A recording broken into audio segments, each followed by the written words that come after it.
Hello guys, welcome to our channel. ఈరోజు మనం ఒక మంచి యాక్ట్రెస్ కోసం తెలుసుకుందాం. మన తెలుగు ఇంటి ఆడపడుచు అనొచ్చండి. నాకైతే మా మమ్మీని చూస్తున్నట్టు అనిపిస్తుంది. ఆమె ఎవరో కాదండి, ఈశ్వరీరావు గారు. సలార్ మూవీలో మన ప్రభాస్కి మదర్ క్యారెక్టర్ చేశారు కదా.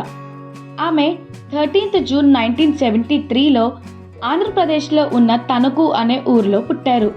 ఆమె భర్త ఎల్ రాజా గారు 1990లో ఇంటింటి దీపావళి అనే చిత్రంతో తెలుగు ఇండస్ట్రీలో ఆమె అడుగుపెట్టారు. సలార్ మూవీకి ఆమె అక్షరాల 45 లక్షల రెమ్యునరేషన్ తీసుకున్నారంట. ఇండియన్ సినిమాలో బాగా వినిపించే పేరు ఆమెది. తెలుగులో తమిళ్లో కాల, ఇలా ఎన్నో నోటబుల్ రోల్స్ ఆమెవి ఉన్నాయి. సైమా, తమిళనాడు స్టేట్ అవార్డ్, ఇలా గొప్ప గొప్ప అవార్డులు ఆమె దక్కించుకున్నారు. వైడ్ రేంజ్ ఆఫ్ క్యారెక్టర్స్ని పోషించడంలో ప్రసిద్ధి చెందారు. గొప్ప గొప్ప యాక్టర్స్తో ఆమె స్క్రీన్ స్పేస్ షేర్ చేసుకున్నారు. దక్షిణ భారత చిత్ర పరిశ్రమకు విశేష కృషి చేశారు. సోదరభావంలో గౌరవనీయమైన ప్రతిభావంతురాలిగా పరిగణించబడ్డారు. ఇలా మరెన్నో ఇంట్రెస్టింగ్ టాపిక్స్ కోసం please do like, share and subscribe to our channel.